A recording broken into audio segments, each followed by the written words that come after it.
In 1992, in a small village in Longyou County, China, a farmer named Wu and I pooled his savings with his neighbors to buy something the village didn't really need, a water pump.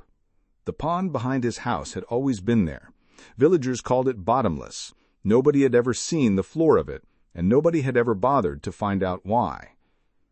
17 days of pumping later, the water was gone, and what stood in its place wasn't a pond floor at all. It was a staircase, cut into solid rock, descending into a cavern big enough to swallow a cathedral. This is Archive of the Ancients, and today we're looking at the Longyou Caves, one of the largest hand-carved construction projects in the ancient world, and a site that, by every account, should not exist without a single written record of who built it. Word spread fast. Villagers drained 4 more ponds nearby, and each one revealed the same thing, another vast, hand-cut chamber. Archaeologists eventually confirmed 24 of these caverns clustered together at Fenghuang Hill. Some ceilings soar nearly 100 feet high. The largest single chamber covers more than 1,000 square meters of floor space, and together the full complex spans an area larger than several football fields, entirely carved out of solid sandstone. The first thing that strikes anyone who visits is the walls themselves. Every surface, ceiling, wall, and the massive load-bearing pillars left standing to hold the roof up, is covered in the same pattern. Parallel chisel marks, cut in bands about 2 feet wide, angled consistently at roughly 60 degrees. It isn't random hacking at rock.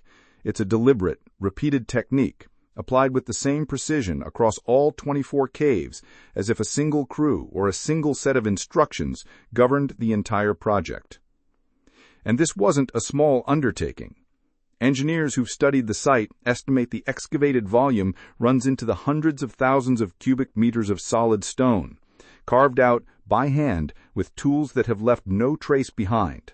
No chisels, no hammers, no broken tools have ever been recovered from the site. We don't know what they used. We don't know how many people it took, though estimates run into the thousands of workers laboring for years, if not decades.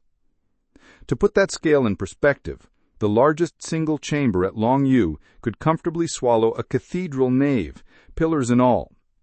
And this wasn't one cave. It was 24 of them, cut with matching precision, in an era with no powered drills, no dynamite, and no steel tools stronger than bronze or early iron.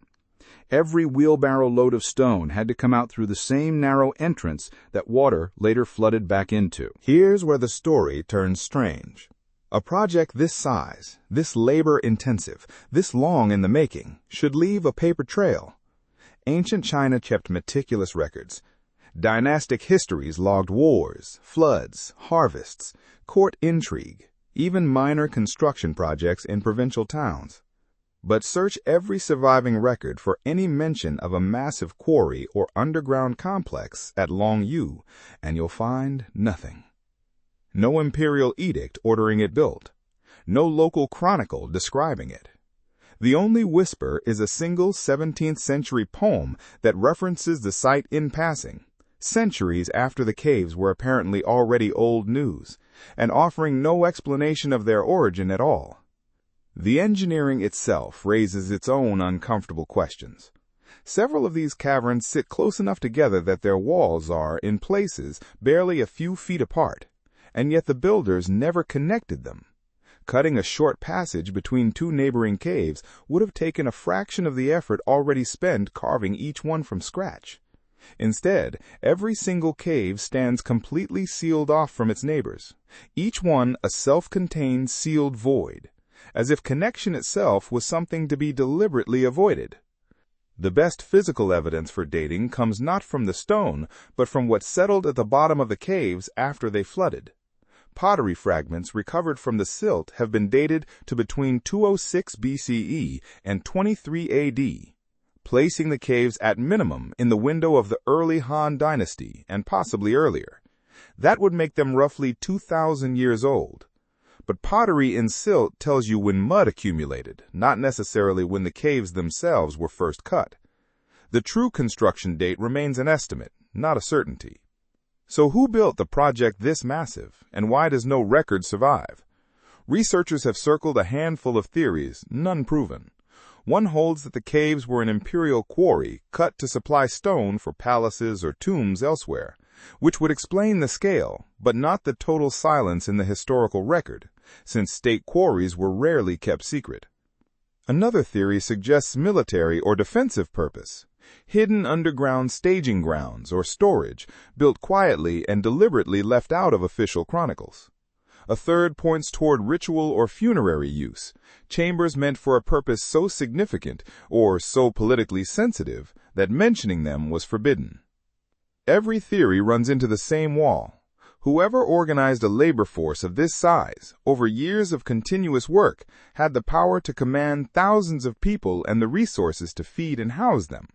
That kind of authority doesn't usually vanish from the historical record by accident.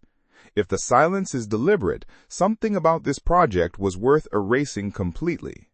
Today, the Longyou Caves are open to visitors, who descend the same stone stairways Wu Anai's neighbors once climbed down into total darkness. Tour guides can point out the chisel marks, the pillars, the sheer scale of the place.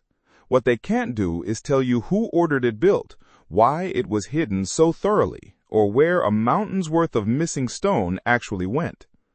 Was this an imperial project too sensitive to record? A tomb that never got used? Or something else entirely, lost along with everyone who once knew the answer? Let us know your theory in the comments. And if you want more stories of ancient mysteries still waiting to be solved, subscribe to Archive of the Ancients. Today, the Longyou Caves are open to visitors, who descend the same stone stairways Wu Anai's neighbors once climbed down into total darkness. Tour guides can point out the chisel marks, the pillars, the sheer scale of the place. What they can't do is tell you who ordered it built, why it was hidden so thoroughly, or where a mountain's worth of missing stone actually went. Was this an imperial project too sensitive to record, a tomb that never got used, or something else entirely, lost along with everyone who once knew the answer?